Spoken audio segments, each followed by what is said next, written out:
tany any lanyeza ahina ona midiny mpitondra teo aloha mitazapotsy ny fitondrana fanavaozana hoy ireo tantsaha. HCC mpikamana efatra nangatana didy fanenjehana.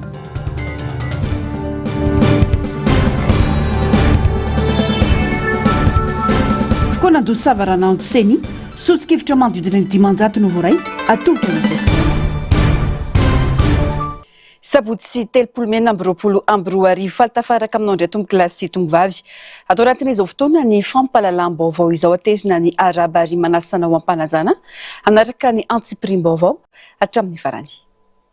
Pejiny politika sy ny raharam-pirenena avy hatrany raha ny fanangalana ny Repoblika Fadimy sy ny fametrahana rafitra maritra hitondrana ny firenena no tanjona dia tsy tokony ho fanapa-kevitry ny fitondrana ankehitriny irery izany fa hivoaka ao anatin'ny fifamodiniana nasionaly ahitana ireo solotena nivoaka malagasy manontolo.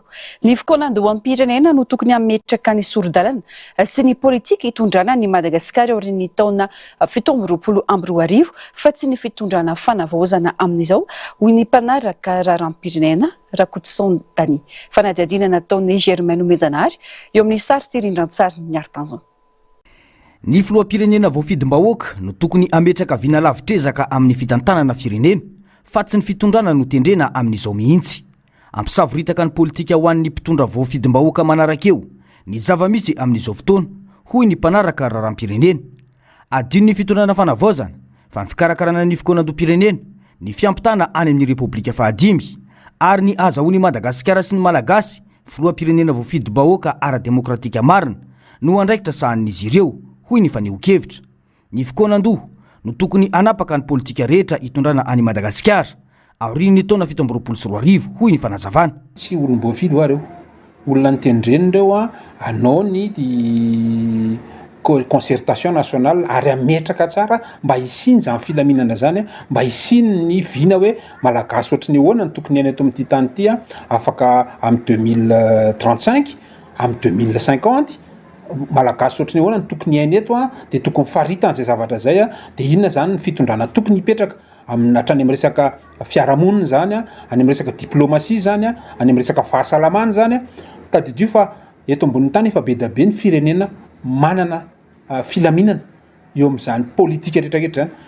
Itsika zany juste fotsiny tsika manara-maso an'ireny zavatra eny mba mangala tahaka an'ireny zavatra eny dia mampitovy an'ireny amin'ny fiarahamonina malagasy dia tokony hirindra. Ny teknôlôjia efa à la portée de la main, ny vola tsy lany lanina eto ambonin'ny tany itsika ny tsy mahay olona tadidio fa olona anankiray fotsiny nge raha mividy an'ity Madagasikara ity rentsika hoe Elon Musk reny nge mahavidy an'ity Madagasikara ity fa itsika manana zay fafahana tsy hanao an'izay izy aloha satria voafehy amin'ny resaka lalàna iraisam-pirenena izy fa itsika ny tokony hametraka tsara mihitsy ahoana ny fomba ataontsika mba hampanakarena le vahoaka.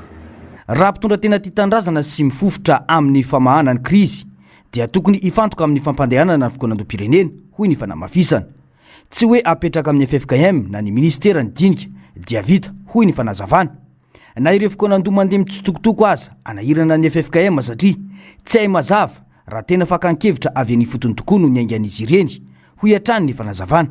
Ny fitondram-panjakana mihitsy mila mametraka ny zavatra io mapetraka mola izy fa dia hitantsika ao tao ao mo zao vao manomboka miditra lalina ny fitondram-panjakana kanefa nefa tokony tamy vao nanomboka misy dia hoe ny gestion courant dia atao hoan'ny aloha ministre prime ministre ny atatana anazy fa ianao zany tokony ny fitondram-panjakana zany ny présidence tokony tonga dia niditra tany amin'iny dia nanao io zavatra io tsy azo anatina iray volana mety ho herintaona vao vita ny concertation satria zavatra mila détail tsara ary mila ny tena hoe technicien ny akabetsahan'ny olona manodidina ny amin'izao fotoana zao manko ny akabetsahan'ny olona manodidina an'ireo dia le opportunité ny dedavina dia mitady an'izay hoe ahoana indray ny azo seza mba raha hitsofoka ao amin'le concertation dia rehefa vita le concertation mba mahazo seza izany ny akabetsahany 20 isan-jato an'ireo olona manodidin'ireo. Dikan'izay zany mila mahay tsara mila mametraka an'le critère de sélection tsara ny fitondram-panjakana hoe olona ohatry ny ahoana marina ny tokony hoentina anadia ametraka an'izany hoe Madagasikara zany. Tsy maintsy miainga amin'ny fikoanan-do-pirenena iombonany rehetra ny famahana ny krizy sy ny fanorenana rafitra politika maharitra. Antoka azahoan'ny Madagasikara fitondrana demokratika maro toerana sy vina maharitra ho an'ny taranaka ho avy izany hoy hatrany Dany Rakotoson. Fampanolo-tsaina avo efatra eo anivon'ny fitsarana avo momba ny lalam-panorenana no voalaza fa nahazo fangatahana didy fanenjehana avy eo amin'ny fitsarana ambaratonga voalohany izay nalefany amin'ny ministeran'ny fitsarana raha ny loharanom-baovao samihafa ayahiana ho voaroroy amin'ny firaisana tsokombakomba ho fanakorontanana ny firenena izy ireo raha ny vaovao hatrany ary efa nisy ny fandrarana tsy hafana izy ireo mivoaka ny firenena na ny IST hatreto mbola tsy nisy fampahafantarana ofisialy momba izany. Voatoana ao anatin'izany Rodzoniaina Ranevson, Antonia Rakotoniaina, Ravero Antra mbola Tiniony, William Nuelson ary nandrasana Georges Merlin Rasolo. Ireo mpitsara rola farany ireo dia isan'ireo nanao fanambarana tamin'ity herinandro ity fa tsy ara-dalàna ny fikasana anoloana azy ireo. Andrasana ny toy. Eo amin'izay vaovao ny politika izay ihany ny tsy fianoana ny hevitry ny hafa sy ny tsy fandraisana lesona manoloana ireo fianakianana no isan'ny fototry ny krizy politika eto Madagasikara hatramin'izay ho ny solombavambahoaka Rajerson Antoine. Anjarany mpitondra sy ireo andrim-panjakana rehetra ny mandini-tena sy manitsy ny tsy mety satria no avin'ny firenena dia tsy miankina amin'ny fahefana ananany ankehitriny fa amin'ny fahafahany mametraka fitantanana mangarahara tompona ndraikitra ary tena manompo ny vahoaka ho ny faneho-kevitra eo amin'ny fandraisam-peon'ny Germain Mesanary rindran-tsary ny art-tanjona. Tsy mahay makalesona ireo mpitondra ankehitriny hoy ny solombavambahoaka Rajerson Antoine. Be mareny izy ireo manoloana ny fanitsiana atao azy hoy ny fanamafisana. Ankoatra ny fisamborana sy ny fanagadrana amin'ny sesy ary ny fanampenam-bava dia iaraha mahita ny tsy fampianoana amin'izao fotoana ho ihany ity olom-boafidy kanefa dia izany no olana tamin'ny fitondrana teo aloha. Fantatra fa nilavy ny fitsarana avo momba lalam-pandrenana ny fitoriana napetraka ity solombavambahoaka voafito amin'ny distrika ny Arivon'ny Mamo ity. Anjara ny mpitondra ny miaino sy mandinika ny antony ireny tranga ireny hoy ny faneho-kevitra ka akana lesona ary antsinan tsy mety sy anatsarana ny zava-misy mba anana ny nosin-drazantsika ho avy mamiratra hoy ny fanazavana. Mba mahaizanareo miaino, mahaizanareo maka lesona fa raha ohatra ka anao be marenina ohatra ny teo aloha nareo dia tadidino nefa randry ny teo aloha reny fa misy farany foana ny zavatra rehetrarehetra fa matoy zay miteny matoy zay manambara androany mazava dia tsy nareo tsy tenay sanatria vavaladiany lera nareo ny ankalanay tsy mankalan'izaniza mihitsy izahay fa mijoro amin'ny famarinana zay ary mijoro amin'ny rariny sinintsiny ary tena ambara mazava hoe misy zavatra tsy mety nareo ny tokony ankalesona dia anitsiny zavatra tsy mety ataonareo fa tsy le olona manambara manana fasahina indray no indro ho enjehanareo ao anatin'izany. Olana ho an'ny androm-panjakana mpanao lalàna ny fanarana be fatany ny fitondrana tohanany fa tsy mamakafaka sy mandinika ny tena fototra ho tombotsoan'ny vahoaka malagasy.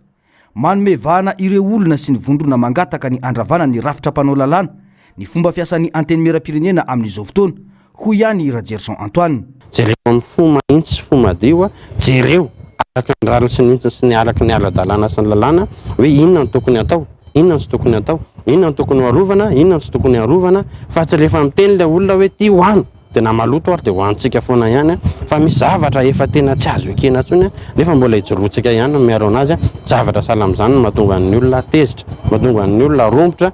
Tsy toerana fanamafisana fotsiny ny fanapahan-kevitry ny fitondrana ny anteny meram-pirenena fa androm-panjakana mpanaramaso, mpandinika ary mpiaro ny tombotsom-bahoaka. Raha tsy misy ny fampianoana sy ny fandraisana lesona avy amin'ny fanakianana hoy ihany Rajerson Antoine dia mety amerina ireo adisoana efa nitarika krizy politika teo aloha ho an'ny mpitondra ka vao maika ampitombo ny tsy fampitokisan'ny olom-pirenena ny androm-panjakana mpanao lalàna izany hoy hatrany ity olom-boafidy ity. Vaovao manodidina ny fifidianana olana sy sosokevitra anjatony no nivohitra nandritra ny fifanankalozan-kevitra izay mandrakotra loha hevitra 2.1 lehibe nandritra ny atelonina Fikonando-Sava Ranando no karakarain'ny voamiera malotena misana ny fifidianana na ny CENI atolotra ny FFKM ireo hevitra voaray ary entina anivon'ny Fikonando-am-pirenena raha ny fanazavana nomen'ny filohan'ny voamiera malotena misana ny fifidianana androany. Tato-baovao ny Narcisse Karazafy sy Mathieu Princy. Fotoana nanangonana sy nanambarana ireo hevitra sosokevitra avy amin'ireo mpandray anjara isan-tsokajiny ho fanomanana ny dinika nasionaly ny dinika Sava Ranando ny karakarain'ny CENI araka ny fanazavana nataony dinika mba hanomezana fahafahana ireo mpandray anjara aneo ny olana sy ny fanampy sedran'izy ireo mandritra ny zotra-pifidianana afapo amin'ny vokatra azo ny CENI satria nivoaka sy voaresaka avokoa ireo olana-dehibe mifandraika amin'ny zotra-pifidianana raha ny fanazavana. Ahafahana manome fahalalana feno ho an'ireo rehetra izay ho mpandray anjara amin'ny dinika nasional zay ho tanterahana tsy hoely. Ny tombony ihany koa dia ny nahafantarany maro ny tena zavatra nitranga marina sy ny olana ny ainana nandridina ny resaka fifidianana teto Madagasikara. Raha izay mpikarakara aloha ny senia dia afa-po tanteraka, afa-po satria nivoaka tao anatin'ny mangarahara tanteraka ny zavatra zay nikobonina nandritra ny fotoana hely, ny zavatra nitranga nampalahelo ny maro, ny olana rehetra zay misedraina tany amin'ny toerana ny afina sy tsy hitany be sy ny maro tany. Voadinika avokoa ireo loha hevitra 270 napetraka tany am-piandohana asosikevitra manodidina ny 500 nouveau ray ataorian'ny fifanakaloza-kevitra nandritra ny atelona arafitra anaty antota-kevitra iray ireo olana sosikevitra voangina rehetra akatolotra ny FFKM izay tantana sy tarika ny dinika nasionaly. Ary nalalaka ny fitenenana nandritra ny 3 andro, tsy nisy notapenam-bava ary tsy nisy latsaka ireo loha hevitra 270 izay manodidina ny fifidianana. Natratra tany amin'ny 500 latsaka kely tany hoany ny sosikevitra izay naroso tamin'ireo loha hevitra 270 izay notiny, ary ireo sosikevitra mahery latsaka kely ny 500 ireo dia tsy isy ho alatsaka fa ho arosinay avokoa ao anatin'ilay hosoratana avokoa ao anatin'ilay ataoko hoe angokevitra document zay ho avoaka aorian'izao fikaonando savaranando izao. Ny faran'androany moa ny dinika savaranando nataony seni atao anatin'ny 3 andro afaniriny ireo mpandray anjara ho fototra iorenany ady hevitra sy fanapaha-kevitra ho raisina mandritra ny fikaonandoam-pirenena ireo vokatra nivoaka teto raha ny fanazavana. Manodidina izay vaovao izay efa saika navita ny fankakevitra hoentiny ao anivon'ny fikaonandoam-pirenena ny ankamaroan'ireo sehatra isantsokajiny. Ny faran'andro any ny an'ny voamiera maloha tena misana ny fifidianana ary ataony rojona ho avy zao kosa ny an'ny tanora. Anomboka ny 3 jona 2024 ny fikaonando nasionaly raha ny tety andro navoaka ny ministera misana ny fanavaozana. Zavapoana ny fanatanterana ny fikaonandoam-pirenena raha tsy manana fikasana anova rafitra isika ho ny fanoakevitra ireo ampanaraka raharam-pirenena izay nanamarika fa mila petraka mazava ihany koa ny fomba hitantanana ny fikaonandoam-pirenena. Narisa Karazavy, Mateo Pransino mitatitra amintsika ny antsipirim-baovao. Ny rafitra no mila ovaina fa tsy ny olona raha tiana ny ahazo fifidianana madio sy mangarahara ary akendrehetra ho ny fanehoan-kevitry ny mpandinika raharam-pirenena. Ny fikaonandoam-pirenena irery any no sehatra ahafahany malagasy rehetra mifanakalo hevitra sy mamaritra ireo fanovana ilaina ho fampandrosoana ny firenena. Takiana arak'izany ny anatanterahana faran'izay aingana ny fikaonandoam-pirenena ivoahan'ny fanapaha-kevitra enti manova ny firenena. Ny rehetrarehetra samby manaika fa tena rafitra ny tokony hovana ary zay no mitakiana fa tsy hoe olombelona, tsy olombelona tokoa ny tadiavitsika ho soloana fa le rafitra misy indrindra mahakasika ny seny fa na izany na tsy izany anefa araka ny resan'ny filoham-panjakana matetika hoe ao anatin'ny concertation nationale no ahafahantsika mandray fanapahan-kevitra mahakasika ny zavatra rehetra na ny rafitra izany na ny lalàna vaovao hitondrasana zany seny izany. Ka tsy mety raha ohatra tsika mbola tsy vita ny concertation nationale, mbola tsisy fehi-kevitra azotsika anatin'izay concertation zay dia hoe hiditra anatiny handrava rafitra isika. Ny zavatra tokony takiana zao hanaovana antsoava amin'ny filoham-panjakana amin'izao fotoana zao ny hoe hirosoana farak'izay aingana ilay concertation nationale mba hahazahoantsika fehi-kevitra mazava hirosoana ilay fanovana ny rafitra. Atreto manjavozavo ny fomba hitantanana ny fikaonandoam-pirenena na amin'ny lafiny fanomanana na ny amin'ny serasera izay goragora ho ihany ny fanehoan-kevitra. Liana sy mazoto andray anjara amin'ny fikaonandoam-pirenena nefa ireo olom-pirenena asaingy tsy ampy ny fanentanana. Rehefa nijerenana izy dia mety satria hoe avy any amin'ny fokotany izy no miainga aty amina commune, district, faritra zay vao miakatra aty amin'ny nasionaly. Hatrio ilay izy mety fa mila fanomana eo amin'ny fanomana zany zao tena hita hoe mety masika kokoa raha hoe kitoto nefa ny jerevana ihany koa nefa ny efa manao ny ezaka rehetra ihany eo amin'ny tompona andraikitra amin'izay fa ny fanatsarana an'le izy dia eo amin'ny resaka communication zany no tena mila amboarina satria hita fa somary tampotampoka foana ny amoandro zareo ny eo amin'ny daty moa zany. Tsy misy afa-tsy ny fanovana rafitra iray ihany no vahaolana manoloana ireo olana sesilany mahakasika ny fifidianana ho ihany fanehoan-kevitra raha tiana haleo tena ny voamera mahaleo tena misahana ny fifidianana dia tsy tokony hisy olona tendrena intsony andrafitra ny seni ary tsy tokony hiankidoha amin'ny fanjakana fohibe intsony ny famatsim-bola entina miasa. Tsy tokony olona ho tendrena fitondram-panjakana no anatin'izany institution zany. Tsy tokony olona tsy dia mahafantatra resaka administration fa tokony olona tena hoe tsy vitany hoe mahaleo tena fa crédible ihany koa eo amin'ny mason'ny vahoaka rehetrarehetra. Fa raha ohatra hoe ny olona ohatra fanohatra amin'izay tendrena avy ato amin'ny institution ato, tendrena avy any amin'ny institution ry dia lasa tsy haleo tena. Faharoa manaraka an'izay ny tsy tokony ho fanjakana mihitsy no andrasana hamatsy volan'ilay seny satria lasa karazany hoe santazy ho an'ilay institution raha ohatra miankin-doha amin'ny fanjakana ny budget izay tokony hampihodina an'ilay institution. Fa tokony hoe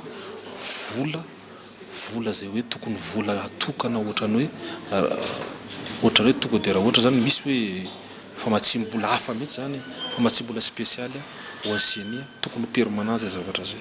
Tanjona mandritra ny fikonan-doha ny fanovan-drafitra tsy tokony hiverina intsony ihany koa ny fomba natao tao aorian'ny krizy sivy sy roa arivo dia ny fametrahana fehikevitra evaovao faritra meloa satria nimba tanteraka ny sainy mpitolona sy no avin'ny firenena zany raha iseho ho ihany ny fanehoan-kevitra. Fana mampitasy mijeriny hoe inona no tena etaetan'ny olona ny malagasy maro anisa moa zany. Dia izay zavatra izay nefany tena eo zany no mampiayay moa zany ny aty amina surtout aty amina tanora-mpitolona hoe izy io ve tena vonona ve ny fanjakana eroso amin'izay raha hoe misy tena etaetan'ny olona hoe lany amina resaka hoe maro anisa sa hoe efa misy inona filaza zany fa misy résolution any ambadika any hoe reto no arosa rehefa tonga ny fotoana efa misy nomanina zany. Eo zany no hita hoe mampiayay mpitolona fa amin'ny ankapobeny moa zany manantena foana hoe mba handeha amin'ny araka ny tokony ho izy ny résolution efa tonga izay fotoana. Ilaina araka izany ny fanamafisana ny fahaleovantenan'ireo androm-panjakana sy ny fametrahana rafitra mazava sy mangarahara atongavana ny amin'ny fanovana lehibe andraindray ny vahoaka dia ny fampandrosoana ny firenena sy fanamafisana orona ny demokrasia eto Madagasikara ho ihany ny mpandinika raharaham-pirenena. Vaovao ny trangam-piarahamonina avely-panontaniana ireo tantsaha tompon'ny tany voatototra eny amin'ny secteur 12 ny Laniera atao ohatry Antsojay Sesilany natao azy ireo dia nametrahana mpitandro ny filaminana nambara fa hiambina eny an-toerana kanefa mbola mitohy ihany ny fanimbany ireo fototra-afitrasa na eo azy ireo mpitandro ny filaminana ireo. Mampanahy ireo tantsaha ny fanahiny fitondrana fanavaozana ka anaovan'izy ireo antso mba hijery akaiky ity raharaha ity. Narcisse Karazafy, manjavozavo tanteraka ny raharaha mikasika ny tany manodidina ny 700 hektara ety amin'ny secteur 12 ety Laniera atao aorian'ireo antso avo maro nataon'ireo tantsaha mantsy dia tsy nisy fihetsika na fampafantarana mazava avy amin'ny fitondram-panjakana milaza hoe iza maro n'ireo olona manao ambolehitra mitady aka ny tany. 2 andro lasa izay nametrahana zandary miaramila ary polisy tety an-toerana gaga nefa ireo tantsaha fa na eo azy ireo mpitandro ny filaminandreo dia mbola miarava ihany ny trano na orina izy ireo. Misy tsindrialoko be mihitsy mahazo anay eto zao totorana ny taninay tsy raha iny zahay ravaina ny trano mijoro misy miaramila miandry eny ananiny eny kanefa le trano rapitsy maraina rava ihany ina nametrahana le polisy miaramila eny sarzalary eny mihitsy mandrava azy eny mialatsiny ka mba miangavy anao re mon général ianao nampanantenanay ho averina aminareo ny taninareo dia mba hoengany mon général mba avereny hoe mba karakaro zay fa zajerena fotsiny efa mijaly ny voaka fambolena ny ananay aty totorana ny tany le kely mbola tsy voatotona sakanana tsy idiranay inona zany nataonay aty noho izany mba eritrereto zahay dia mba tsindrovy ny momba anay ady mipetraka any fanjakana zay ane tsy nitsahatra teto hoe betsaka ny ady natao teto ary nanananay taratasy pirofo fandresena na inona daviny raha ohatra misy mila zany izy ao aminay ao am'biro misy azany taratasy etrarehetra zany anananay zany. Nanomboka tamin'ny fotoana nantofanantany nandritra ny fitondrana teo aloha ka mandrak'androany dia miainana tebiteby ireo tantsaha ety Alaniera efa tonga tetiny sehatra ifotony ho an'ny fananantany saingy tsy nahitana vahaolana. Nanantona nangataka fiaonana teny amin'ny biro minisitra misana ny fananantany ireo solotenany mponina saingy tsy voaray ary arirariran'ireo mpiasa eo anivon'ny ministera ity raharaha ity raha ny fanazavana izy ireo. Efa nidina teto hatramin'ny sify ny topo ny domaine nefa mbola ohatr'izao ihany ny zava-misy miatra aminay ety zay zany tsy mahita fa zay madinika tatsa ny eo ambadika zao fa ho anay fotsiny dia ny mpanambola nefa firenena kotranay no mitazona izao zava-misy eto amin'ity toerana ity zao nasainy ny karakara nampivondrona n'le mpamboly fotsiny izy zany hoe mivondrony ianareo dia voleo ny tany satria rehefa hita fa mamokatra ny tany tsy say kitikitika an'iny efa mandrakity ny androany zay mpitondra ny fandimby teo dia zao no mahazo an'le tatsam-pambola gasy ihany no mandrodana ny zava-bitan'ireo vahoaka madinika zay efa nisy trano hatramin'ny Bron Union dia tranon'olon-tsotra ety dia anentsika azy ny eritseriny rehefa nazo ny toerany ianareo dia mba jereo ny vahoaka madinika. Tsy fantatra mazava hatreto ny tsangan'olona manao amboletra sy manala ireo tantsaha ho ihany ny fanazavana mandritry ny alina foana mantsy ireo mpandroba no tonga ety mandrava ireo fotodrafitrasa siosion-dresaka no nandrenesany ireo tantsaha fa efa namidiny tompona ndraikitra ambony iray teto amin'ny faritra Analamanga tamin'ny Sinoskarana mpanamboly io tany io mialohan'ny alany tamin'ny toerany ka izay no mahatonga ireo olona tsy manaiky fa misisika aka ny tany. Ko ankehitriny efa tafapetraka eo amin'ny toerana misy anao ianao kolonel ary izahay reo vahoaka rehetrarehetra reo anisany nametraka anao teo mba hialana amin'ny resaka kolikoly. Ankehitriny izay mba mangataka kolonel mba jereo manokana izahay ety Alaniera fa tena mijaly ny vahoaka, mijaly ny mpamboly, mijaly ny tantsaha ka mangataka aminao ankehitriny izahay rehetrarehetra reo mba jereo manokana izay fa tena mijaly.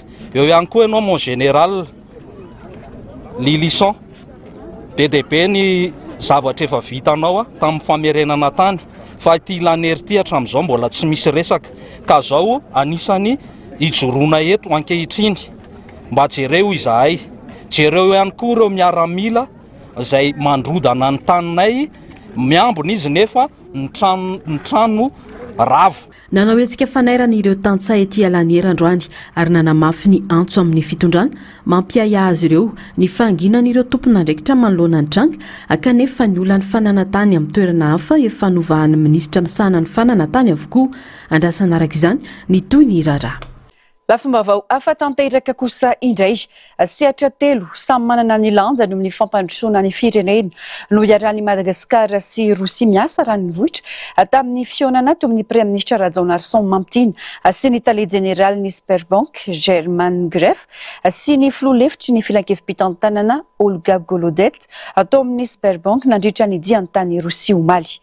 Tsy banky ara-barotra fotsiny Sber fa misahana asa fampandrosoana ihany koa no tsindriany lehibe ny gouvernement ny mahazava-dehibe ny fiara-miasa hikendrena vokatra azo sapahitanana mifanaraka amin'ny laharam-pahamehana no faritan'ny fitondrana fanavaozana indrindra makasika ny sosialim-bahoaka. Eo amin'ny sehatra ny fahasalamana anolotra fitaovam-pitsaboana 300 boaty ho an'ny Madagasikara ny Sber izay azo ampiasaina any amin'ny toerana lavitra ny ambanivohitra. Ampiasaina ihany koa ireo fitaovana ireo anatsarana ny soins de premier secours mandra-pahatonga ilay marary any amin'ny hopitaly. Omena fiofanana ireo malagasy ampiasa ny fitaovana. Misy fitaovana avo lenta ihany koa izay ahafahana mahafantatra ny fahasalamana anatin'ny 10 sekondra monja. Nivoatra tamin'ny dinika ihany koa ny resaka fanofanana arak'asa sy ny fampananana asa ho an'ny tanora. Nitsidika ny École 21 ny Premier Ministre sekoly tohana ny Sberbank izay mampiasa fomba fampianarana mifototra amin'ny fifambozarana traikefa eo amin'ny mpianatra.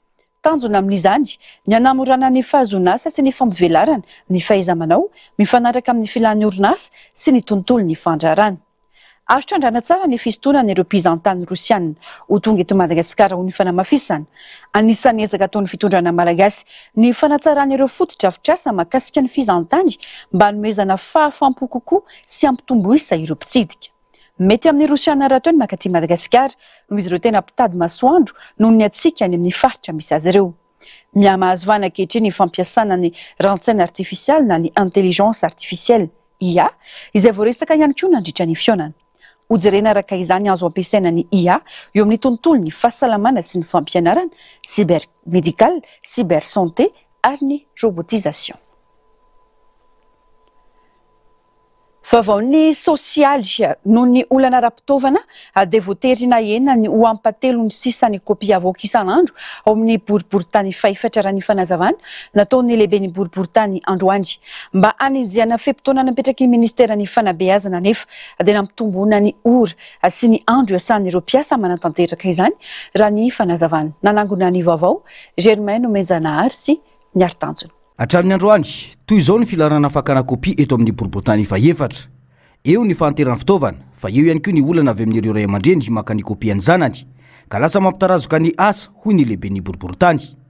Na eo aza ny olana ara-pitaovana dia miezaka manatanteraka ny andraiky n'ireo mpiasa eo anivony boriboritany. Kopia manodidina ny 2,000 isan'andro no avoaka eto.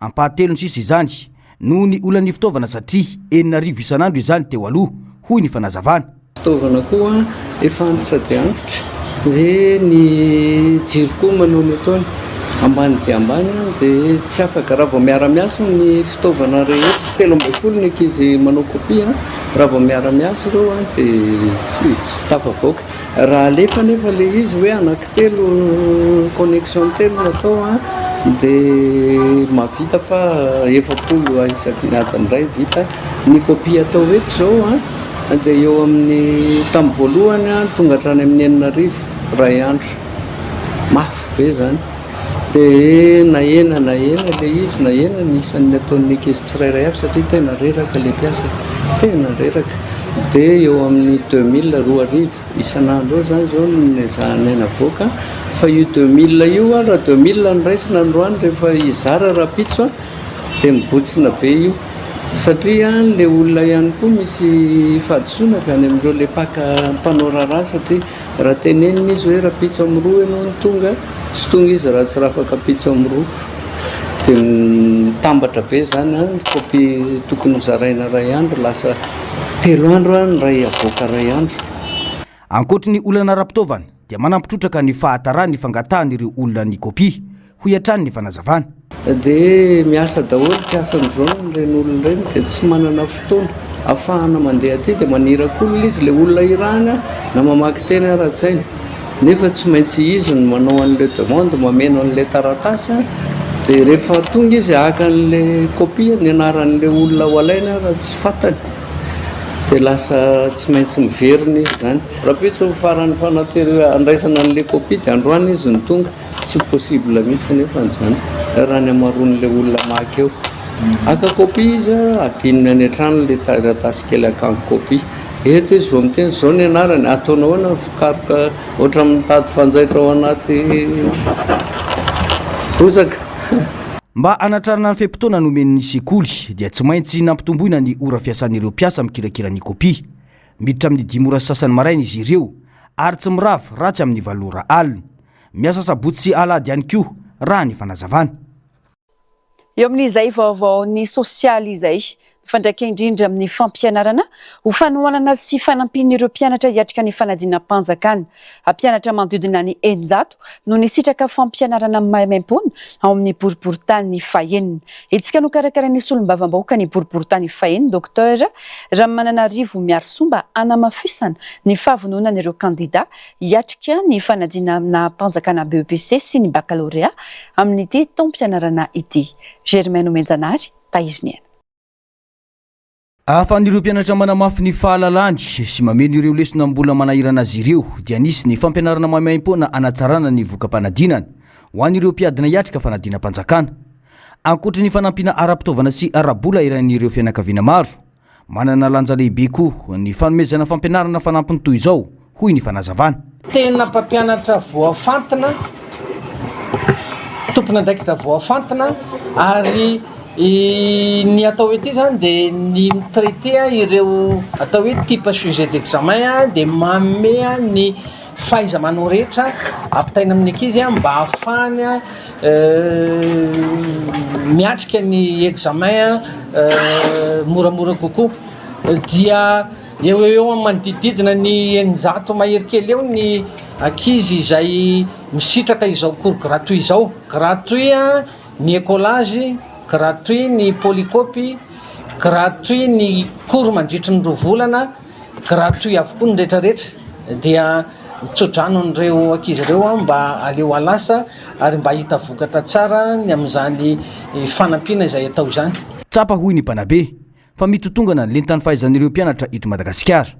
Izany no isan'ny mazava-dehibe ny fanaovana cours toy izao, ijerena ireo olana ho an'ireo mpianatra. Hatramin'izay 10 taona nisian'ny cours gratuit izay dia azo lazaina fa miamitombo ary mihatsara ny résultat izay ho an'ny mpanao cours gratuit izay. Ny fanomanana ny ankizy ninay moa ny fomba fiasa eto dia miainga foana amina resaka résumé ana lesona dia sy fitretena an'ireny tipana sujet efa nandeha hatrizay ireo. Ny faripahaizan'ny fianatra aloha hatreto amin'ny ankapobeny dia azo lazaina fa mimidina mihitsy ny voan'ny mpianatra. Ny tena olana zany ny fahitana azy manokana dia eo amin'le resaka farim-piainana. Ny ray aman-dreny zany amin'izao lasa ataoko hoe tsy mahavita intsony ny manara-maso ny fianaran'ny zanany zany any an-trano any. Isan'ny olana ho an'ireo mpiadina sasany ny taranja siantifika toy ny fizika sy ny matematika, indrindra ho an'ireo hiatrika ny baccalauréat série AD. Fanomanana efa ela mivonina. Le matetika sy fizika mbola atahorana be. Matière malagasy de philo. Za de malaky tsara le izy. Dia matière tena atahorana indrindra dia mbola inona ny tena mbola mila hiezaka amin'ny matière? Fizika sy matematika. Lahara-pahamehana ny fanabeazana ary ilaina ny fiaraha-mientan'ny tompony andraikitra sy ny fiaraha-monina amin'ny fanohanana ny tanora hiatrika ny hoaviny hoy ny solombavam-bahoaka Dr Miarisoa. Fa ankoatr'izany, ao anatin'ny fiatrehana ny fanetsana ireo tantsaha eo anivon'ny boriboritany fahenina, isy ny fanomezana tantsoroka ho azy ireo ho hiatrany ny solombavam-bahoaka. Fotoam-panetsana izao dia eny Ambodomita sy eny Lanera ary eny Morona eny dia be ny tsikafina izay atao hoe manakana fivoan'ny rano satria efa fotoana tokony hamafazaketsa izao. Dia ifanampy amin'ireo tantsaha zany amin'ny herinandro ambony io ny député ty amin'ny 6e arrondissement nao izay fanalana tsikafina izay. Faharoa dia isaky ny ririnina dia efa misy ny asa sosialy izay atao amin'ny volana jolay dia nao ilay ditipotra mamaim-poana Faobe ihany koa isika ty amin'ny 6e arrondissement. Efa manarivony ny zazakely izay nahazo tombontsoa tamin'izany ditipotra zany dia toizantsika zany. Ny fahatelo dia efa mieritreritra ihany koa tsika ao anatin'ny programma amin'ity taona ity ny fanomezana ny fanafody mamaim-poana satria hanao consultation de masse isika mba analana fahasairanana ny ray aman-dreny. Tsy andraikitry ny solombavam-bahoaka ny manao hetsika sosialy kanefa tsy tokony isy ny elanelana eo amin'ny vahoaka mpifidy na mpindrana fahefana sy ny olona nofidiny. Tsy voafetra amin'ny fanaovana lalàna sy ny fanaraha-maso ny asa-panjakana rahateo ny andraikitra sahan'ny solombavam-bahoaka fa adidiny ny fandraisana anjara amin'ny fanatsarana ny farim-piainan'ny vahoaka izay nifidy azy ireo. Mifandraiky amin'ny fahasalamana kosa indray ivo ny fankalazana nasionaly ny andro maneran-tany ho an'ny fidiovana mandritra ny fadim-bolana ny faritra Pongalava tamin'ity taona 2022 ity. Nisongadina nandritra izany fa mila fanohanana betsaka ny zatovavy sy ny vehivavy mandritra io fotoana ny fadim-bolana io ialana amin'ny endrika fanilikiliana sy ny mahatonga ny vehivavy omenatra amin'ny toe-batany. Notolorana fototra-avitrasa ny CEG sy ny lycée Tontoerana ahafahan'ny zatovavy midio mandritra ny fadim-bolana isorohana ny tambony amin'ny tsy fahatongavana any an-tsekoly sy ny fahabangana ateraka izany. Fanadihadinina ataon'ny mpanao gazety MBS Toronomadidy. 20 Mei andro maneran-tany ho an'ny fidiovana mandritry ny fadimbolana. Loha hevitra tamin'ity taona ity no hoe miara-mientana ho an'ny fadimbolana tsy misy enatra sy fanelikiliana. Teto Tsirony Mandidy Renivohitra no nankalazaina ny ho an'ny nasionaly. Tonga teto an-toerana ny delegasiona avy amin'ny ministeran'ny rano sy ny fidiovana ary ny fanadiovana. Notarihin'ny sekretera jeneraly Andriamatoa Nary Ramanarivo. Anton'izao fankalazana izao raha ny eto Madagasikara hoy ity farany ny fisina tovovavy malagasy ray ao anatin'ny 10 no tsy tonga mianatra rehefa tonga fadimbolana. Vokatr'izany ny 20 isanjaton'ny fotoana tokony ianarana no banga. Nandray andraikitra ny fanjakana manoloana izany ny fanaovana foto-drafitrasa, trano fidiovana ary fomba eny anivon'ny sekoly mba ahafahan'izy ireo mikarakara ny tenany. Eto Madagasikara dia raha eo anatin'ny 10 amin'ny ankizivavy izay mandeha any an-tsekoly dia tsy tonga mianatra rehefa tonga amin'ny fadimbolana. Ary 20 isanjato ao anatin'ny fotoana tokony ianarana dia tsy mianatra izy satria tonga amin'ny fadimbolana. Ao anatin'izay manana anjara ny anjaikitra ny fanjakana mba hitondrana vahaolana amin'izany lafiny izany. Tonga eto izay hitokana ireto foto-drafitrasa ireto ahafahan'ny mpianatra mitantana izay fadimbolana izay rehefa tonga ny fotoana. Misy eo ny dosy, misy eo ny toeram-pidiovana izay ahafahan'zareo mikarakara ny tenany. Misy koa ny fampianarana manjaitra ireo salaka izay solon'ny serviette hygiénique izay tsy takatry ny sarambabem-bahoaka fa afaka solo tsara amin'ny fadimbolana amin'izany serviette hygiénique izay izay raha miasa amin'ny tsy ampanefa izay fananana fitaovana sy foto-drafitrasa izay ao anatin'izay fadimbolana izay fa ilaina dia ilaina tokoa ny miresaka mba sy ny tsy fahamianarana sy atao hoe tsy fanelikiliana ny tovovavy anatin'izay fadimbolana izay. Misy ihany koa ny fanolorana sertifika ho an'ireo vehivavy, tanora sy renim-pianakaviana ary ireo voafonja niatrika ny fampiofanana manamboatra savony sy manjaitra salaka. Izany moa dia avy amin'ny fiaraha-miasa amin'ny fitaliava-paritry ny lycée teknika sy fampiofanana arakasa eto Tsirony Mandidy natao ny zoma 20 ny volana May teto Tsirony Mandidy. Ny sabotsy 20 May no natao ny fitsidiana ireo vehivavy voafonja ary nanolorana azy ireo fitaovana ilaina amin'ny fidiovana sy ravindamba ho zairina ho atao salaka. Natao ny fitondram-panjakana sy ireo vahiny delegasiona avy any Antananarivo. Taorinan'izay ny fanolorana ireo foto-drafitrasa ho an'ireo sekoly EPP sy CEG efa navita trano fivoahana sy fidiovana ary fomba.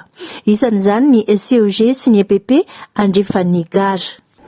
Foto-drafitrasa izy io entina amin'ny fahadiovana sy fidiovana, ao ny cabinet izay manara-penitra fa ao koa ny trano fidiovana izay ahafahan'ny tanora ny tovovavy na tovolahy midio amin'ny fotoana ilaina azy.